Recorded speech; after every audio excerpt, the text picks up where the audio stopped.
This game is rated E10 for ages 10 and up. For more information, please go to esrb.org.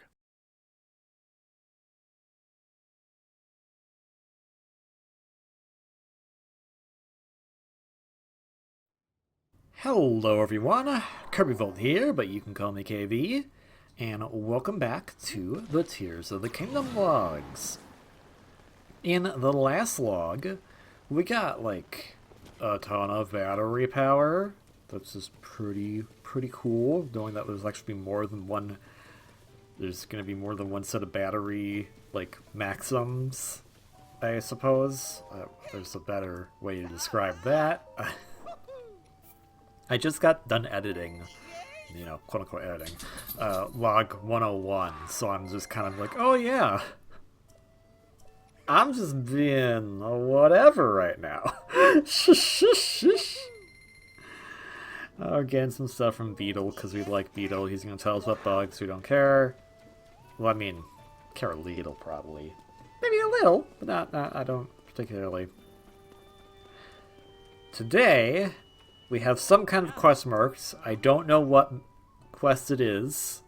We'll find out. Oh, we're trying to get a giant white horse. Oh, okay. Well, I'll take a horse. I'll take Goku, who is, in fact, a giant white stallion. So I think I already did this. I think I already got this for you. Yeah, hi. Could... Yeah, I know you don't.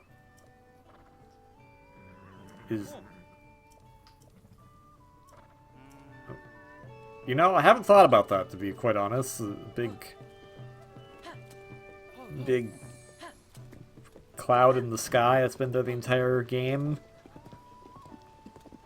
It's clearly visible on the map, but I haven't given it much thought. I was just like, oh, there must be some Ganon stuff. That's endgame stuff. I don't need to do that. So, okay, I guess the quest is not about the big horse, but it is something over in this region. So we're just gonna take Goku, because why not? You need to reach your friends. Oh no, that seems like a dire issue. Allow me to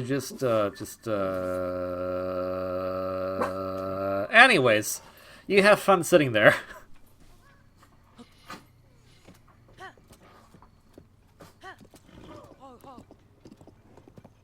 Am I going to the next geoglyph? No, that can't be it. It might be Monster Suppression Squad stuff. I don't know for sure. I know we go to various places in this particular log when I was previewing the footage, so it could be anything. Oh, you know what? I think it is Monster Suppression, is because they told me about extra pirates that I didn't know about, and they're right here. But before I go take them on, which I may have already off screen, I should go find the Monster Squad so that they know about the pirates. And I already did that sign for Addison, so we're good. There's a shrine I didn't do yet. And we'll run over a bird. Because we can. Yeah, no, I'm actually quite lost in what I'm trying to do right now. I clearly did stuff between logs, between 103 and this one, since I don't think there's a very connective through line. It's also nice to be horseback instead of making my weird contraptions that I use. I think that's the most hilarious thing, is that I'm like, yeah, I can just make contraptions. I don't need horses. But gameplay-wise, I think I have... Oh, there is a quest to get an orb thingy. Or a crystal thingy. That's what it is. I must have found that in between logs. But yeah, what I was saying is, I like making the vehicles more than the horses, because I like the vehicles just in general. But you wouldn't know that based on the footage, because I think the footage usually is me riding a horse for longer than using a vehicle. Mainly because when I have a horse, like, I have a set destination. Like, hey, I want to go straight. Oh, we need to show this horse to that guy so we can get the thing. There we go. That's the through line. Can I have the thing? It also explains why I was using a horse and not a vehicle, because I definitely would use a vehicle for...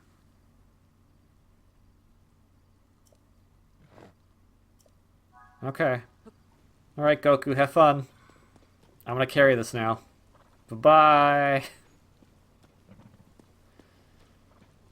Yeah, I'm pretty sure, like, because it must be because the soundtrack has specific music for when you're horse riding, but it doesn't have specific music for when you're on the vehicle.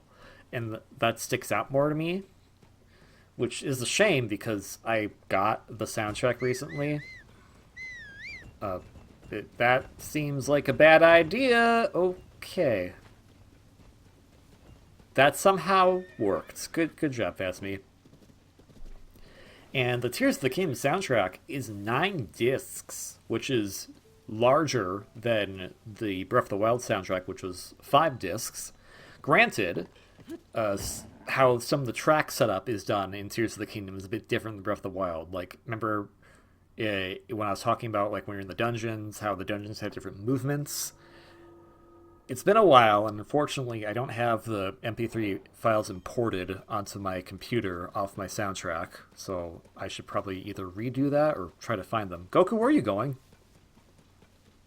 But in the Breath of the Wild soundtrack, the dungeons would have essentially an extremely long track just for the one dungeon, and it would move through the different movements, because every time you did a thing in the dungeon, it would play a new part of the song.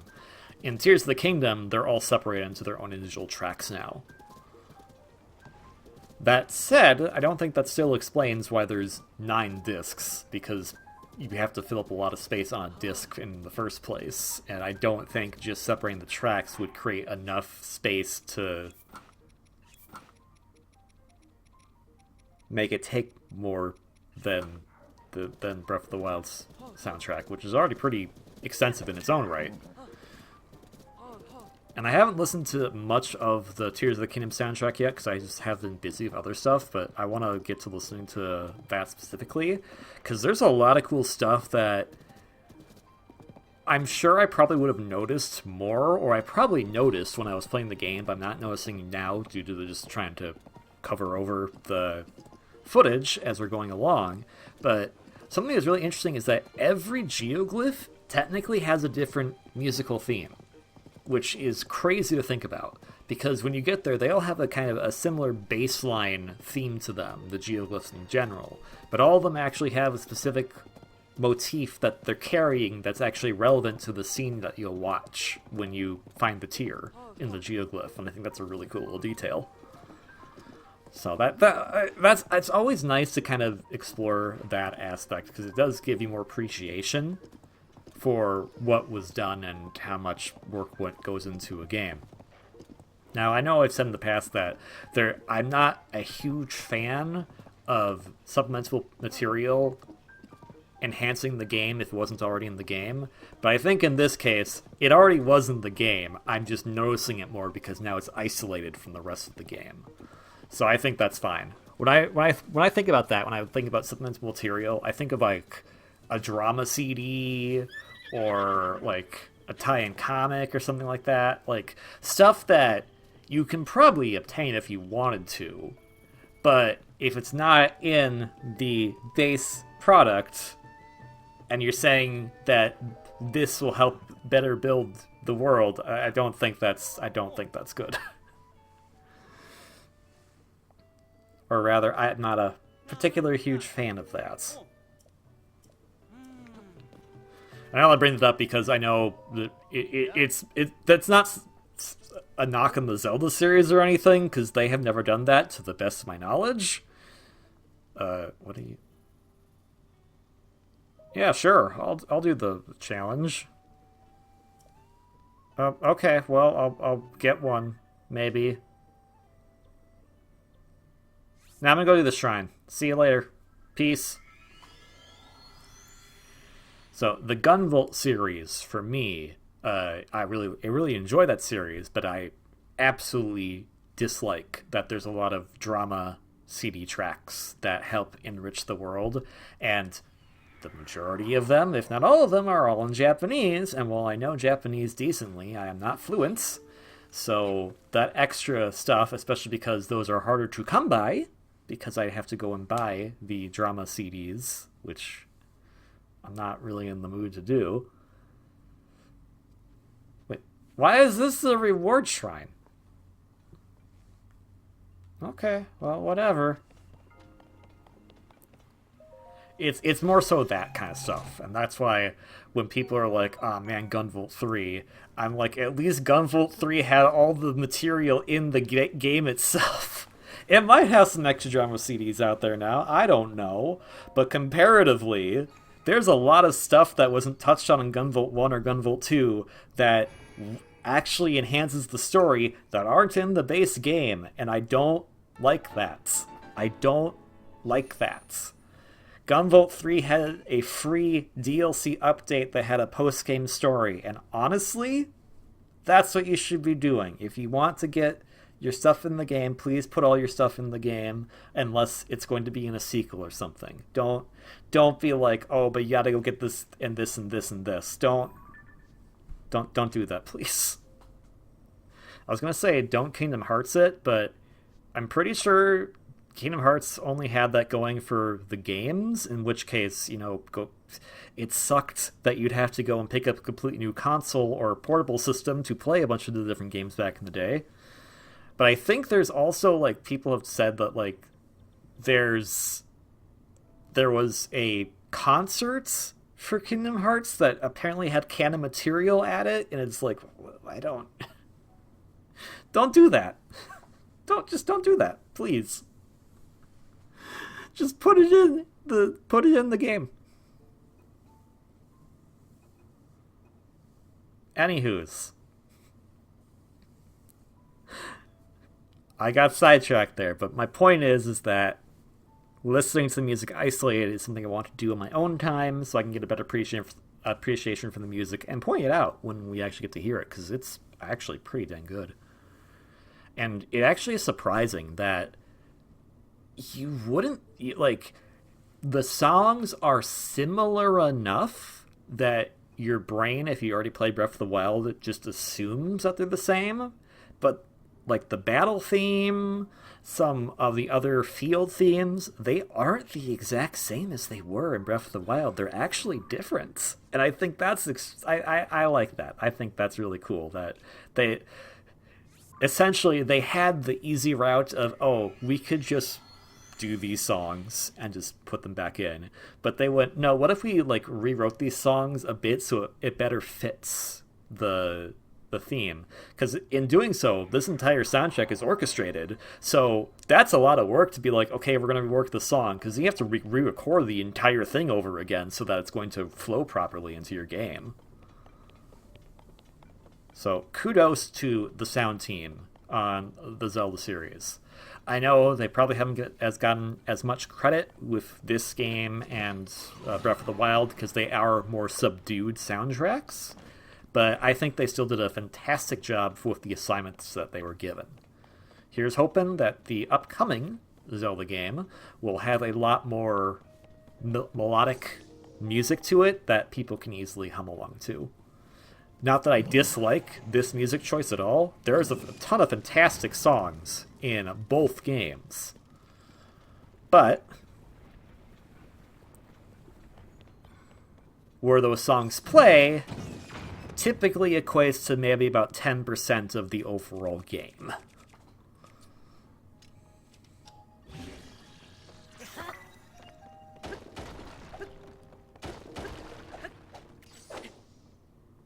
But hey, when you do hear them, they're freaking amazing.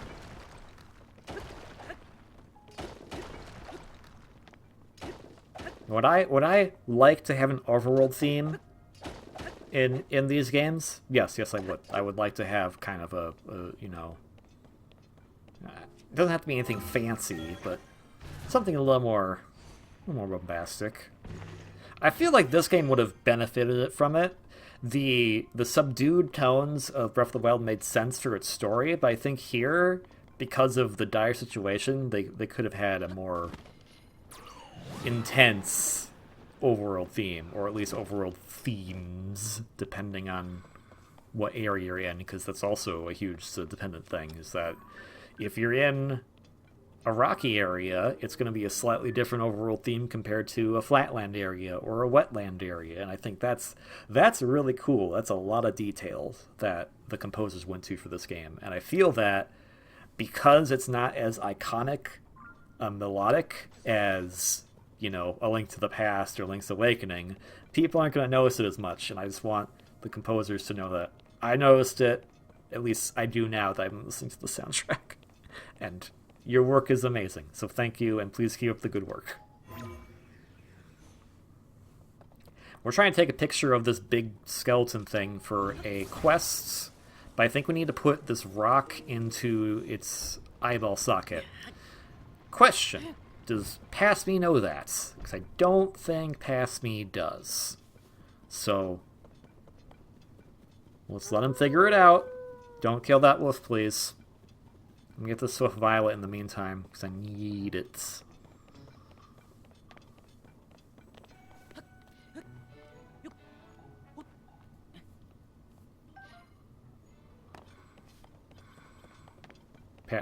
Pass me. Look. No. Okay, you're on. Oh, hey, you're here. There you go. Now you notice the problem. Okay, Pass Me. You know how to solve this. Alright.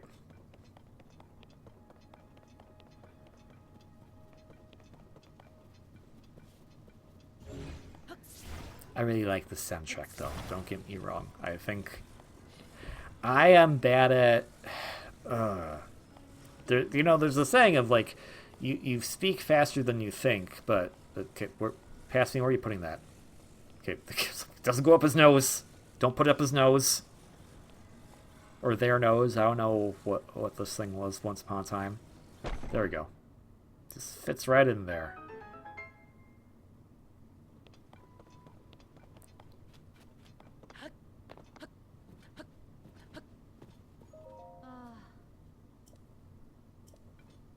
Yeah, I fixed it.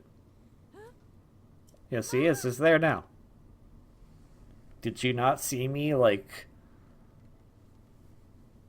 wagging this ball around above my head, just being like, hey, get in there, get in there. Did you not see that? That's the green light and everything. Okay, well, hey, so it's a touchpad, so just click. There you go, thanks.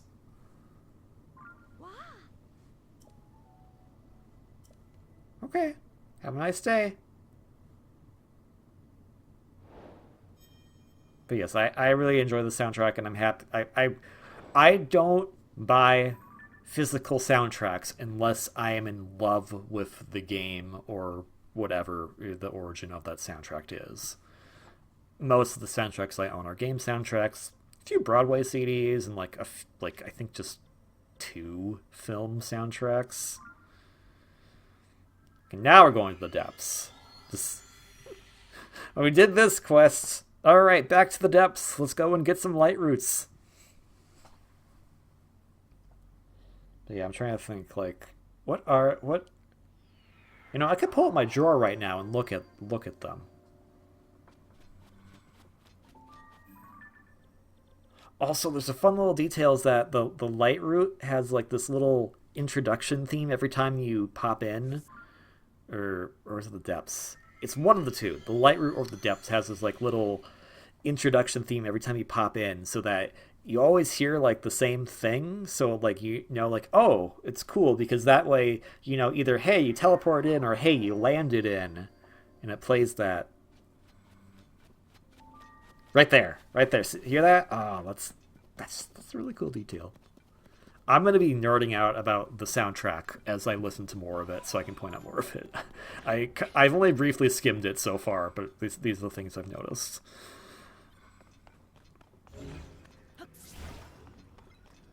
Okay, we're going to make ourselves a vehicle. Okay, while Pass Me is doing that, I'm going to...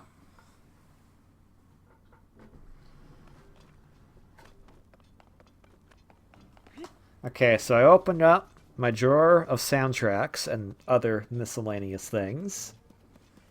Got the Super Mario Odyssey soundtrack, banger of a game. Kirby Star Allies soundtrack, of course I have that. Let's see. Gunvolt soundtracks, I have Gunvolt 2, 3, and Luminous Avenger X2. Oh, I actually have Gunvolt 1 as well, and the vocal songs from Gunvolt 1.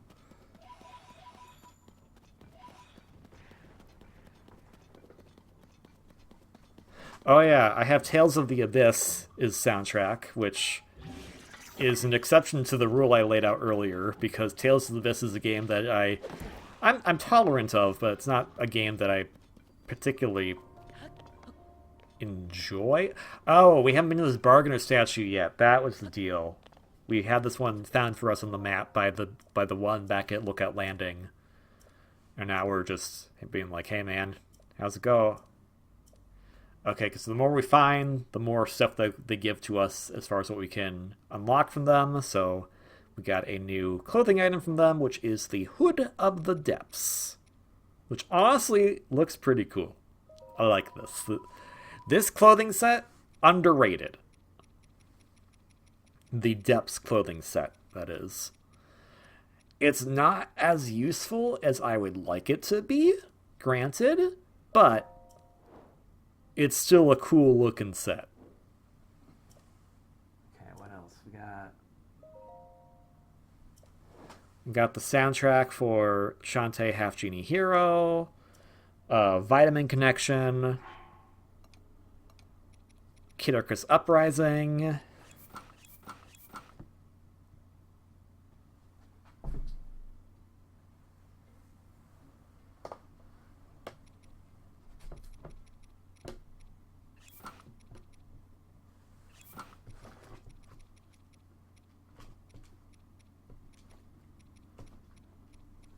Oh yeah, how can I forget? I have the soundtrack for the Link's Awakening remake, which also contains the soundtrack of the original Link's Awakening. So that's just a nice twofer.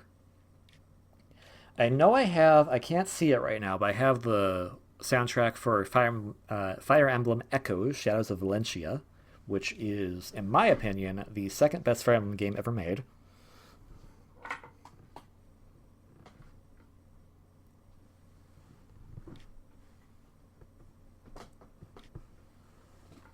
I was closing my drawer. Because. Okay, now we're going to go find the Lightroots. We had to go check out that Morganer statue first, but now we're going to go find the Lightroots. And I did order the Kirby and the Forgotten Land soundtrack. That's still in production, I guess? Unsure. I technically also have Planet Robobot soundtrack and a bunch of indie game soundtracks. But none of those are physical, though those are digitally downloaded. Because Bandcamp and, well, I don't know if Bandcamp is... I never know of these sites anymore, because, like, I just want to support the original artist, gosh dang it. So let me just give them the money so I can be like, hey, composers, you did a great job. Please take money. Oh, also that wasn't in that drawer, that's over on my desk because it's so freaking huge, is the Xenoblade Chronicles... in series soundtrack, essentially. Every song from 1 through 3 in a total of 20 discs. Xenoblade, good stuff, man.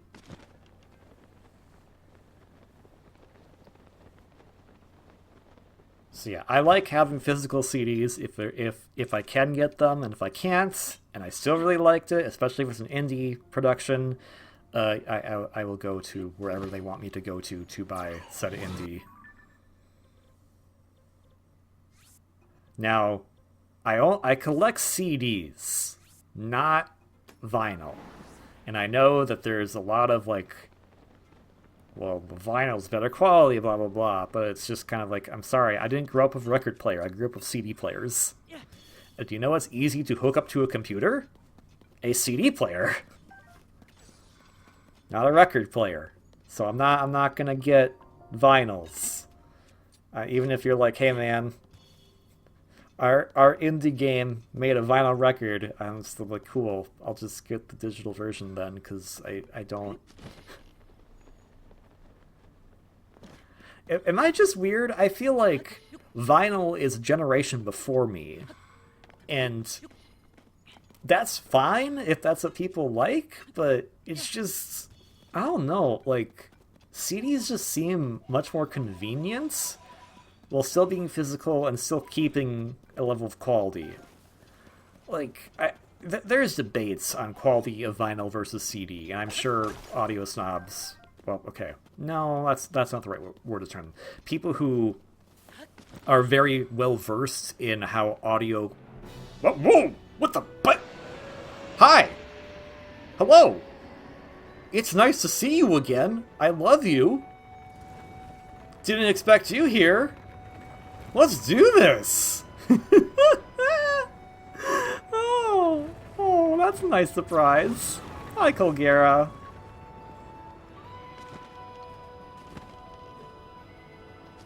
I'm just trying to get to a Lightroot. I might be back later.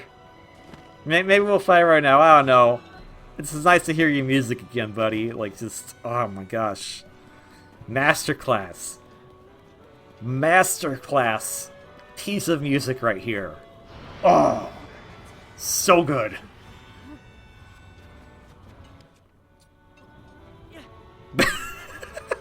Yeah, there's an updraft going on right now. I don't know what you thought. Oh, I thought was going to happen there.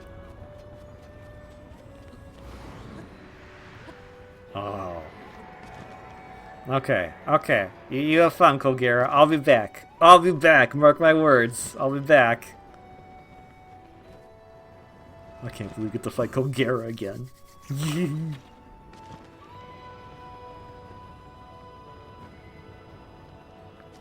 It's like... it's everything I love about many things. It's a wintry cold boss. I love wintry cold areas. It's a reference to one of the greatest bosses in the entire Zelda franchise, which is Molgera from Wind Waker. It has all these sweeping strings, and it just is just. If this song physically manifested itself as food, it would probably be the best tasting meal ever. Love this song. I know past me right now is ignoring everything about it, but hey, we can enjoy the music while we climb. You should still have some of those carrot cakes, I think. No, okay. You got really close to the ground there. Yeah, that's the wrong way. Okay, we're gonna go to that pin, wherever that pin is.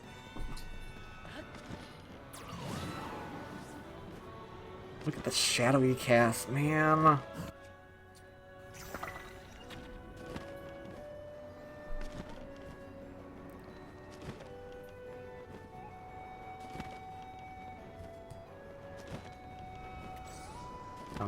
I'm just entranced. I'm sorry.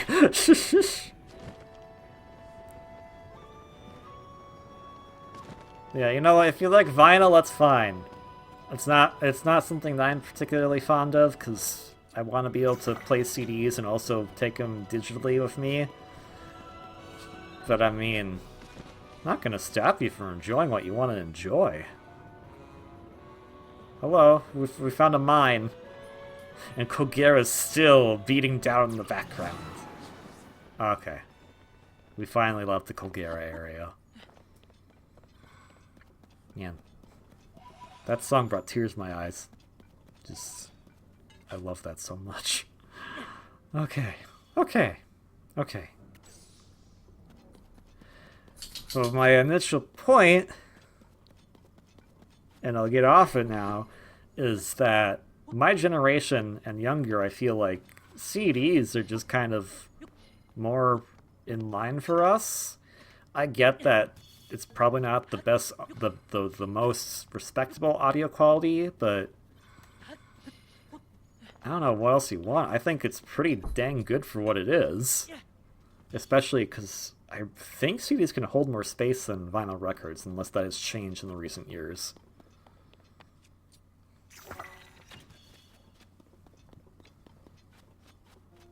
CDs are also more brittle, though, so I can also understand that. Vinyl records, to me, from what I've seen of them...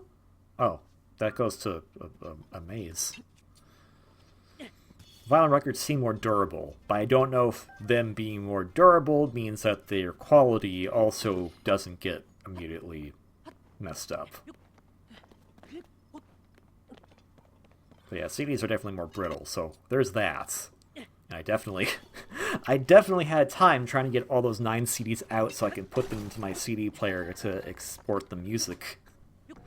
Because the way they were set in the soundtrack box for Tears of the Kingdom is that basically there's 3 inside pages and every page had 3 CDs on it. And like, how'd that work? Well, basically they had a little like handle that would open up for where 2 of the CDs were. There would be one in the front, one in the back, and then after you open that handle on that page, there would be the 3rd CD.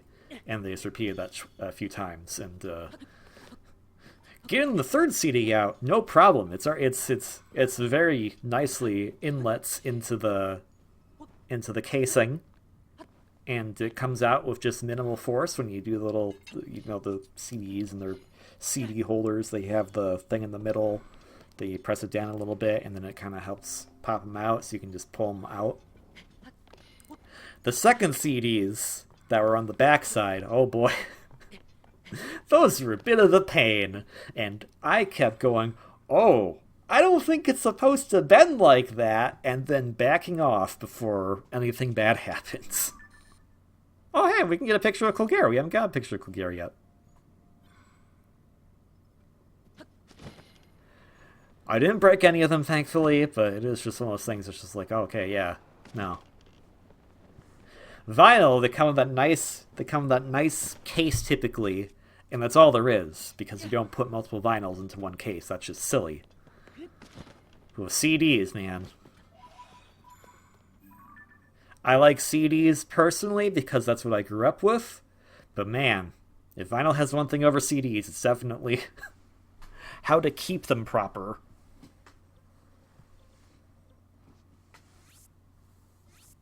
Okay, so we're going to go a different route, I think, to go to find these shrines, these light roots, sorry. I mean, they're on the base of the shrines, so they're kind of like shrines, but, not really.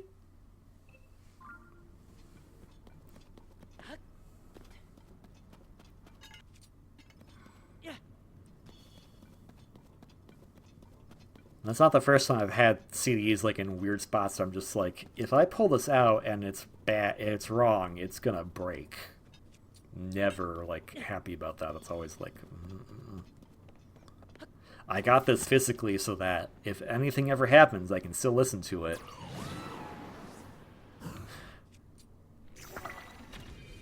But that also requires it to not break before I put it somewhere else.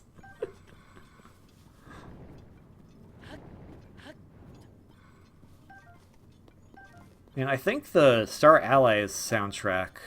I mean, I could pull it out right now. What do you think, past me? Should I pull it out just to check something? Get some Zonite? You're gonna hear Colgera screaming in the background. Just like...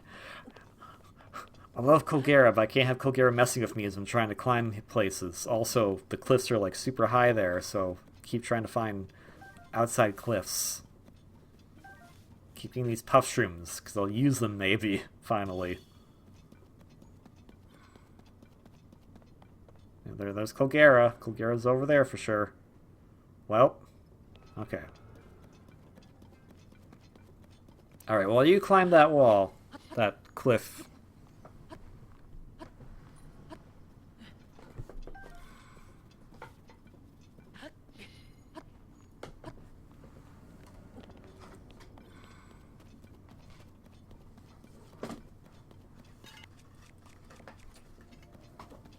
Pretty sure, so I pulled out soundtrack, which comes in a big box that actually had other stuff in it that wasn't part of the soundtrack, but whatever. I don't know. This uses the exact same style of.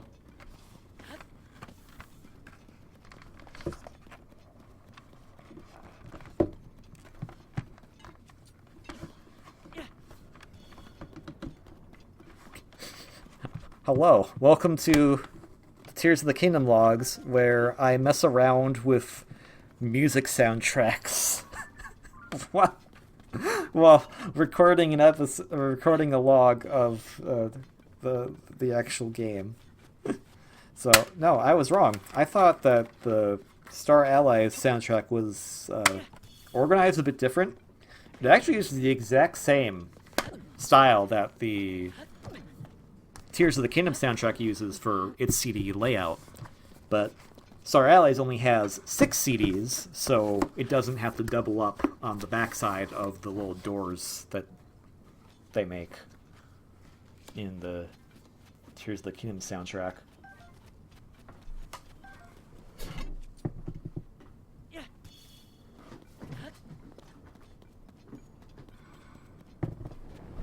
Now I'm like just curious because I'm talking about soundtracks. Okay, this is what I was probably thinking. Oh, hi Colgera again. Hi, I'm not really here to like do anything with you, but it's nice to see you. Oh, I didn't know. Oh, data disk. I should check that out sometime. Hi Colgera, how's it going?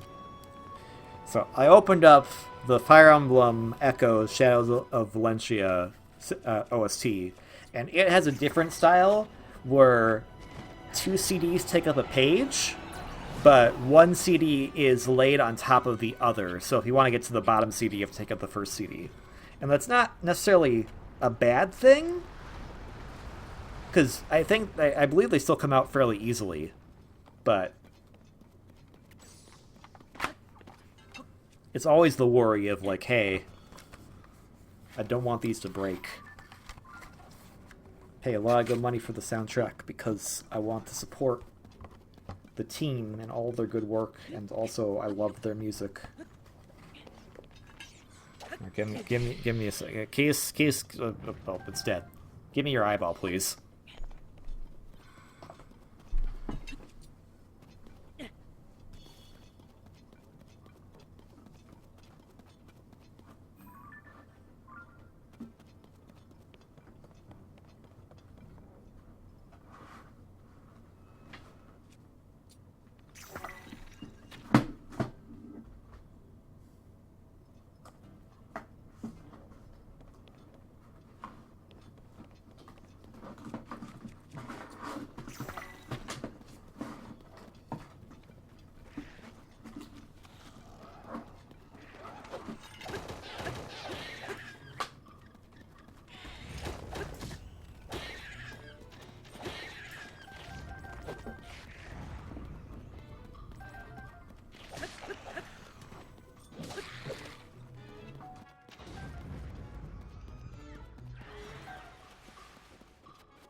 Okay, so I am still messing around with my soundtracks.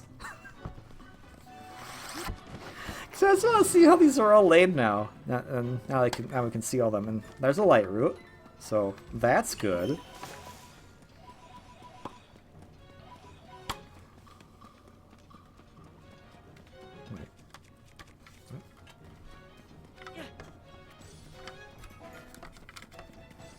We're almost to the Lightroot. Sorry if this is the most bizarre, like, I'm just going places right now. I don't know what places I'm going, but I'm going there. I could have sworn the Mario Odyssey soundtrack was 4 discs. Is it only 3? No. Odyssey soundtrack, which is what I was looking at. That's what all that closing noise was. is laid out like a traditional jewel case CD. It is multiple discs, so it's stacked a little bit so that there's a CD on the first panel when you open it up. There's a second and middle panel that's like a divider, and that holds a bunch of different kind of like cool photo stuff that's just kind of like bonuses with the soundtrack. And then after that divider on the back side of it is where... Oh no, there totally is a fourth disc. The backside holds the CD, but... Okay, there we go. There was 4 discs. So I had put some pictures on top of the 4th disc just to kind of keep them in there. And hey, new Lightroot. Wow, look at that big area they have for Kokira specifically. Oh, hey, let's go there. That's just by itself. All right, well, now we know that those 2 areas don't connect very easily. So we'll probably want to go over there.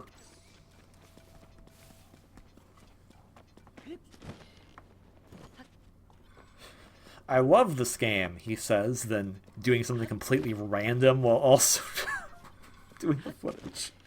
Yeah, so there's a middle divider in the Mario Odyssey soundtrack that holds 2 discs, one on each side. And then there's a back case which has the last disc in it. And for some reason, I put... Oh, oops. Gotta put the pictures back in. I put the 4th disc behind the pictures, so you can't easily find the 4th disc unless you know where to look. But I also think that for Odyssey's case, that 4th disc is where all the 8-bit songs are. Since there's a lot of 8-bit songs in Mario Odyssey, if you haven't played it, it's for a reason. It's pretty cool. I have 2 more soundtracks I want to inspect here. We'll be done with this topic. Okay. Breath of the Wild original soundtrack also had the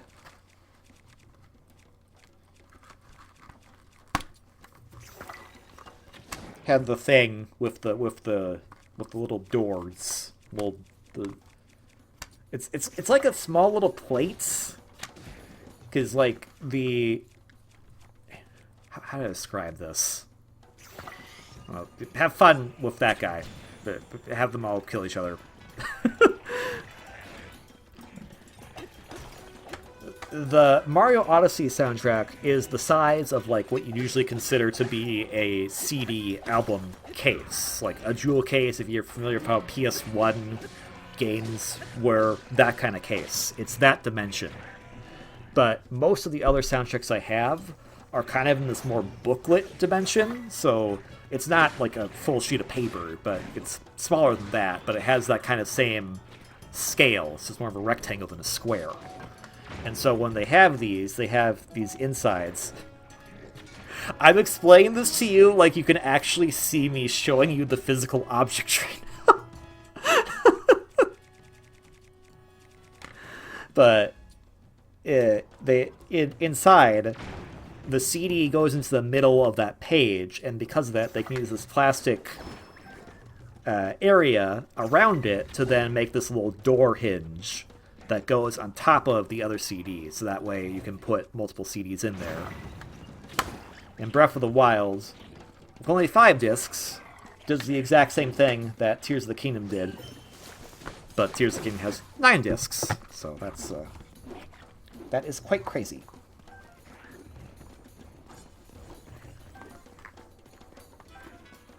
Oh, right, it has to go this way. That's so dumb.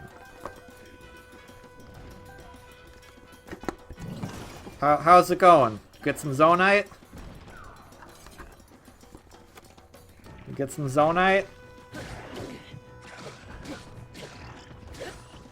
You can use another Muddle Bud. It worked out. Yeah, there you go. Just use another one. Have them kill each other.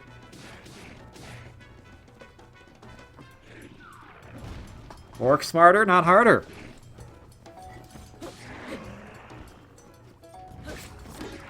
And the final soundtrack I have is I pulled out the Link's Awakening soundtrack. And what's really cool about this is the Link's Awakening soundtrack, the remake soundtrack rather, it came in the traditional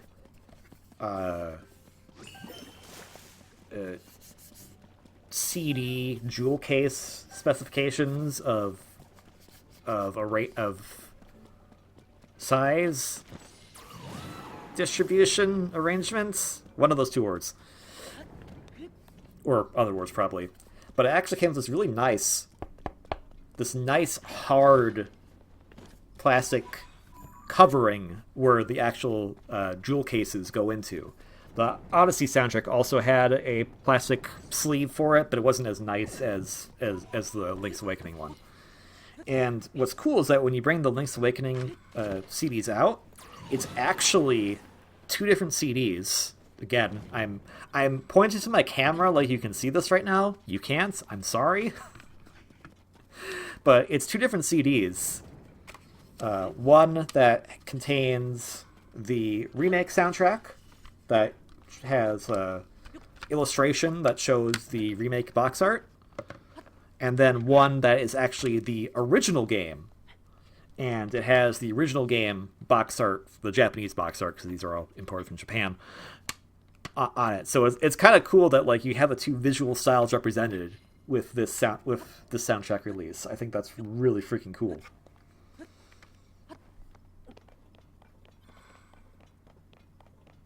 Oh, there's actually two discs. Both of them actually have two discs, and I didn't even notice that. I wonder how they laid these ones in. Oh, there's a little fake. So the way it opens up, it looks like it's a traditional jewel case. But if you tilt just slightly while holding the back cover, it pulls over, and you'll see the second disc that is on the back. And I'm going to guess that this is still fairly... No, that's actually extremely easy to get out. Okay, so I guess on this impromptu review, hi Frox, of soundtracks, not that I didn't even realize I was gonna go over this today. I thought we were going to talk about more about, like, the bosses we've been fighting and whatnot, but might as well kill a Frox. It's part of the quest to kill all of them, so we're gonna do that. But I think what I would definitely prefer is the jewel case method that Link's Awakening used, because this is actually a very nice, quick, and easy way to get these CDs back in and out. They stay very nicely preserved within the hardcover. Odyssey does that too, in a sense. I'm not sure how well it does. But the bigger booklet-sized physical soundtracks that had like the little plastic in like small doors inside them could be hit or miss. So yeah, that's... Hi. I'm Kirby Vault. You can call me KV. I play video games, and also apparently I'm going to impromptu review all of my physical soundtracks right now that I want to grab out of my soundtrack drawer because it was right next to my desk and I could do that.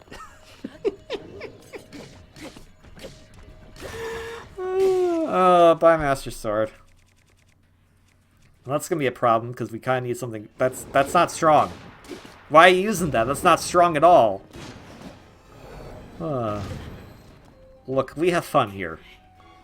Maybe it's not the best kind of fun, but it is, well, that's always subjective. I'm having fun. I hope you're having fun too. Oh, uh-oh. Uh-oh. Thought he was gonna gobble me up.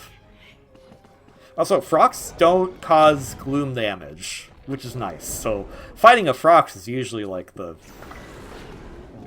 Not a big deal. Not a big deal at all. But you know what's a big deal? Time. Which we're running out of. So, thank you all so much for watching this Tears of the Kingdom vlog, where we talked about soundtracks.